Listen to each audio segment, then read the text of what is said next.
When people are preparing to start trying to conceive, are actively trying to conceive, or are pregnant, it's not uncommon for them to wonder if their personal care items are impacting their health, their fertility, their future child's health, and the health of our environment. The world that they're going to be leaving to their child. And that might be behind why I've been receiving some questions about how I take care of my natural hair. So in this video, I'm going to be sharing my natural hair care routine, some resources if you have more questions about how to take care of natural hair, and links to information about research that we have linking things like hair relaxers to some reproductive health conditions. And finally, a link to a video over on FullWell's Knowledge Well all about endocrine disruptors and how you can reduce your exposure to them so that you can protect your health, your fertility, and the health of your pregnancy. So let's dive right into it. Hi there, Kendra Tolbert here. I'm a registered dietitian and yoga teacher, and I specialize in women's health and fertility. And typically on this channel, I talk about nutrition and yoga and how they relate to fertility and reproductive health. But in this video, I'm diving into completely foreign territory. I'm going to be talking about natural hair care. Now, I started watching YouTube probably back in like 2007, 2008, and the main thing that I watched was natural hair care videos. So this kind of feels like I'm paying homage to those people who introduced me to YouTube so long ago. But my intention behind this is not to become like a natural hair care YouTuber. That's not going to happen.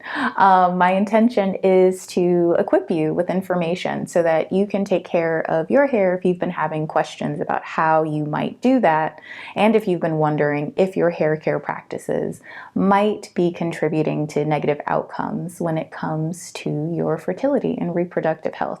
So as I said in the intro, head down to the description box below because there I have linked to resources to a trichologist who is also a registered dietitian, to cosmetologists, and to research around how some of our hair care products, especially Black women's hair care products, have been linked to reproductive health conditions. And there's also a video all about endocrine disruptors and their impact on fertility and how you can reduce your exposure to them. Now, I have to say this, please don't become fearful and obsessed about everything that you put in and on your body. There's no reason to do that. But there are things that you can do to reduce your exposure. And that's the goal, reduce your exposure, not do it perfectly, because we don't live in a perfect world and we don't need to do things perfectly to still be well. All right, so now we're going to take a look at the research, and then after that, we will take a look at my hair care routine. So let's dive into that research. Okay, so the first thing that we're going to look at is this report entitled Cosmetics and Personal Care Products in Women's Health, a closer look at menstruation, fibroids, endometriosis, and reproductive health. We are not going to read this entire report together right now, but I do encourage you to read the entire report, and I have linked to it in the description box below. But I just want to highlight a few sections, so let's get to those. Okay, here we are. Black women use larger amounts of cosmetics and personal care products than white women do because of structural racism and its long-lasting influence on societal and cultural norms and beauty standards. In turn, this contributes to Black women's increased use of hair products, including straighteners. In addition, myths and stereotypes that are rooted in racism about Black women's bodies affect their product consumption. Twice as many Black women douche and deodorize compared to white women. Hair products and intimate care products are loaded with toxic chemicals, including EDCs. EDCs are endocrine disrupting chemicals. Hair products marketed to Black women and girls often contain harsh and harmful chemicals, including EDCs, carcinogens, neurotoxins, and allergens. Let's scroll down. Okay, this is important. The Black Women's Health Study, which surveyed 59,000 premenopausal Black women, asked about the use of chemical hair straighteners, including when the woman first used straighteners, how often they used them, how many scalp burns they experienced, and the types of formulas they used. Almost all of the women surveyed, 94%, reported having used hair relaxers for at least 1 year. 1/3, 32.6% of the women who reported using hair relaxers did so frequently, 7 or more times per year. The EDCs in these products appear to impact Black women's development and their risk of reproductive problems, including fibroids and endometriosis as described below. Okay, let's scroll down a bit more.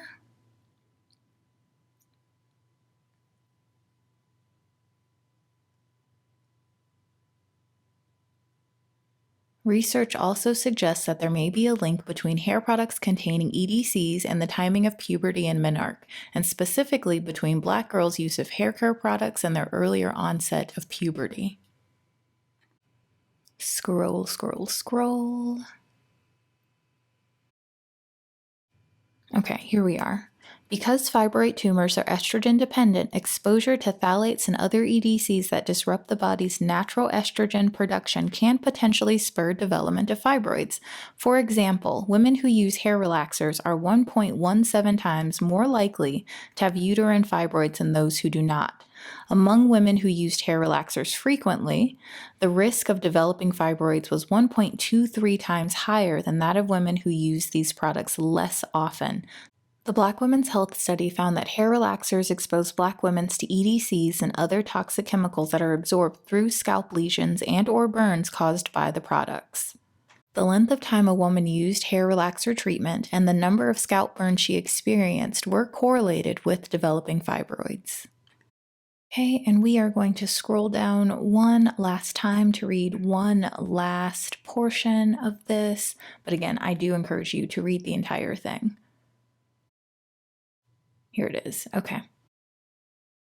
Like fibroids, endometriosis is estrogen dependent. Because EDCs mimic estrogen, they are thought to increase the risk of endometriosis as well as other reproductive and developmental problems. For example, diethylhexyl phthalate is a common EDC that controls viscosity and is widely used in personal care products, stabilizers, lubricants, and softening, emulsifying, and suspending agents. Women are exposed to DEHP through cosmetics, perfumes, food, packaging, medicines, and insecticides. A 2018 study found that women who had endometriosis had higher DEHP levels compared to women without the condition. This finding suggests EDCs may play a role in the development of endometriosis. Next, we're going to read a part of the abstract entitled Hair Relaxer Use and Fecundability, a Prospective Cohort Study. So we're just going to look at the results. We will start at current use. So current use of relaxers were associated with reduced fecundability relative to never use. First use of hair relaxers before the age of 10 years was associated with reduced fecundability relative to never use, showing a stronger inverse association than first use at later ages and ages over 20 years. Interesting stuff, right? Yeah, I thought so anyway. So let's go ahead and dive into my hair care routine. Off to the shower. So I start by taking my hair out of this puff that I stuffed it into so that I could go gardening. Now I'm just rinsing my hair. This is actually a really important part. Now I am applying Innersense Pure Harmony Hairbath. I use this one when my hair is really dirty, which it was after gardening. Otherwise, I use the second shampoo that I'm going to show you, and that's the main one that I use for both washes. So while I wash my hair, I make sure to keep stretching it. Like, that's a really important part. That prevents tangles for me. So I will sometimes even finger detangle as I have the shampoo in my hair. And so that's what you see me doing here. I'm stretching and separating and making sure that I'm really getting to the roots. And I do that in sections because, especially in the front, my hair is very, very fragile. So I have to be extra delicate in the front. So that's all you see me doing here: stretching, separating, and sometimes finger detangling. Of course, getting to the scalp.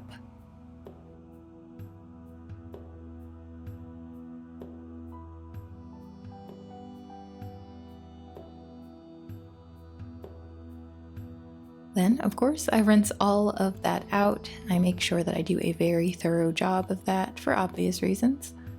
And then I follow up with my second shampoo, which is Innersense Hydrating Cream Hairbath. Now, there are other times where I will use just the hydrating cream hair bath, but like I said, because I had gardened, I wanted to make sure that my hair was thoroughly washed, so I used something that was a little bit stronger of a cleanser. But same process here, stretching, separating, finger detangling as I go. And now I'm rinsing.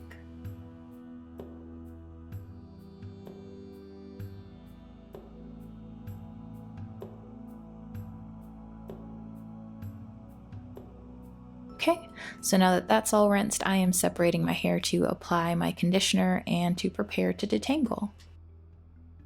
So at this point, I am applying my favorite conditioner, which is also by Innersense, and it's their Color Radiance Daily Conditioner. I do not have color treated hair, but I have found that this conditioner has amazing slip, and so it really helps with detangling. And it's actually the conditioner that most of the stylists that I've gone to over the last 2 years have used on my hair, and it seems like it's a pretty popular one amongst certain stylists who style natural hair in a particular way. So I'm just applying that all over, making sure it's completely saturated. And then here I'm dipping my head back into the water just a bit to add some additional water because Innersense products are really concentrated. Okay, so at this point I am separating so that I can finger detangle and twist each section.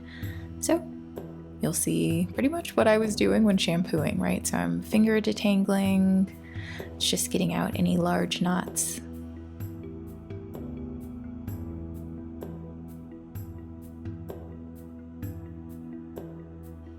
I always start at the ends and work my way up.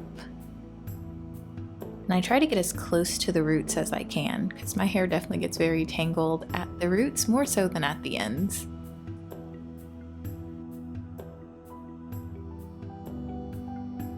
And it's definitely time for a trim, like, oh my goodness.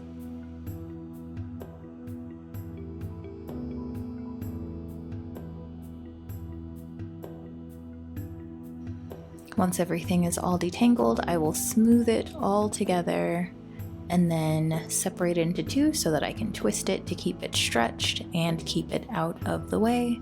And then I move on to the other sections.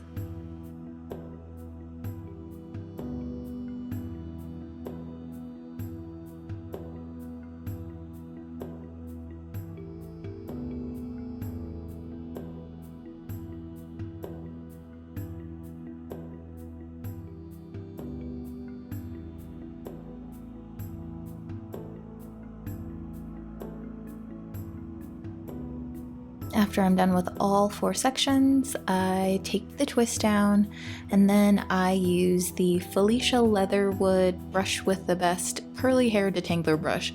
Ooh, it's quite the name. I think that's the full name, but anyway. So I use that brush to thoroughly detangle and make sure that I've removed all of the shed hair because I only wash my hair like once a week or twice a week. Twice a week is usually what I do. So I have lots of shed hair that hasn't been able to be removed because I'm not restyling my hair every day. I'm not shampooing my hair every day. So that shed hair just gets caught. And so this helps to remove all of that hair. So I will continue to do that all over my head. And just as before, once the section is thoroughly detangled, I'll smooth it all together and twist it to keep it out of the way and then move on to the next section.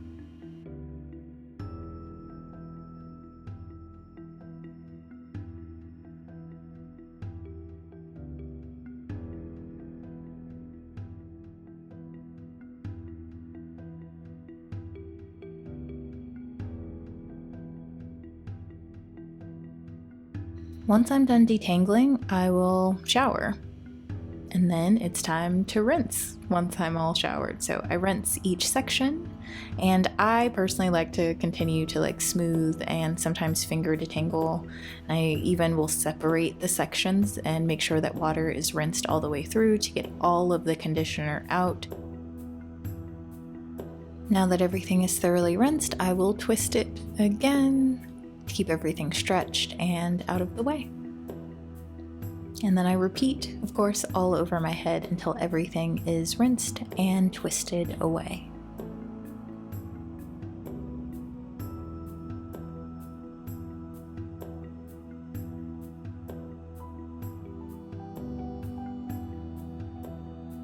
So then once I get out the shower, I will spray each section as I work with each section so that my hair is still as wet as possible. And I will apply Uncle Funky's Curly Magic Curl Stimulator. And so I apply one pump to each section because I found that that's what my hair needs, but everyone's hair is different. So I smooth that through. I really should buy some clips. I will sometimes finger detangle in between, and then I'll add a pump to the next section. Smoothing that through, stretching as I go, separating as I go, just to make sure that every strand is coated.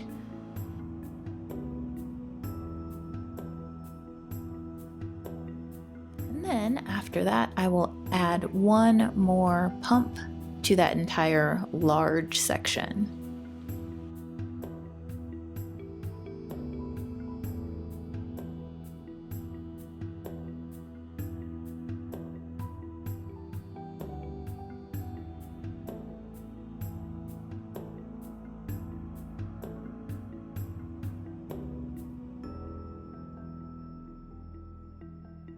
And I twist it once again to keep everything stretched and out of the way.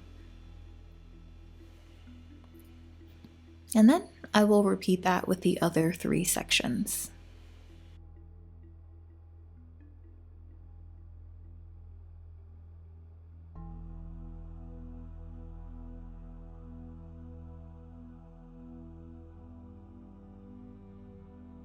After I'm done with that, I'll take down a twist in the back, pin away the top section of that twist,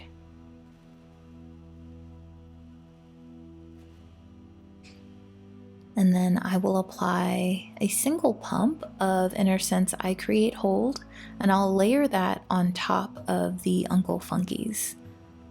And I start off spreading it very similarly to how I spread Uncle Funky's on. But after I smooth it through, I start to make even smaller sections and spread through those smaller sections. So you can see me doing that here. That's pretty much it, and I'll do that all over my head until I am done.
When I'm all done, I will sit underneath a hairdryer for about 15 to 25 minutes. And I use this time to do any number of things. Sometimes it's catch up on work, sometimes it's to journal, sometimes it's reading, sometimes it's scrolling Instagram. It all depends. It all depends.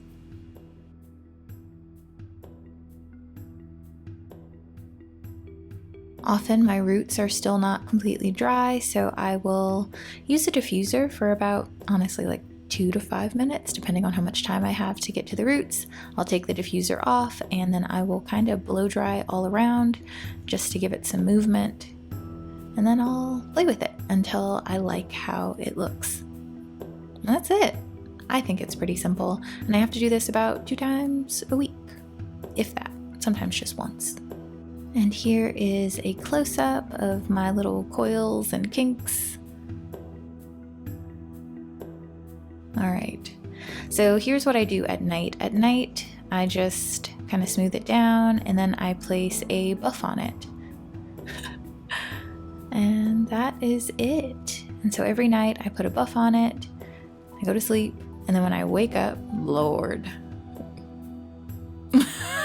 when I wake up, I will put a shower cap on. I'll get into the shower. And then once I get out of the shower and get dressed, I was struggling to wake up, clearly. Anyway, I will take the shower cap and the buff off. Typically, I will actually allow my hair to kind of expand on its own, but I just wanted to show you really quick. I then just fluff it into place. And that's what I do for probably like 4 days. It might need to be rewashed at that point. Some days I'm not trying to rewash it, and I'll just wear it in a puff, or I will twist it down, or I'll wear a head wrap. But yeah, that's how I take care of my natural hair. I hope that you found this video both informative and helpful.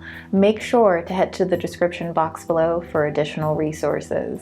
I hope to see you later this week, where I will be continuing with our sub-series on nutrition for preconception preparation. Until then, be well and bye for now.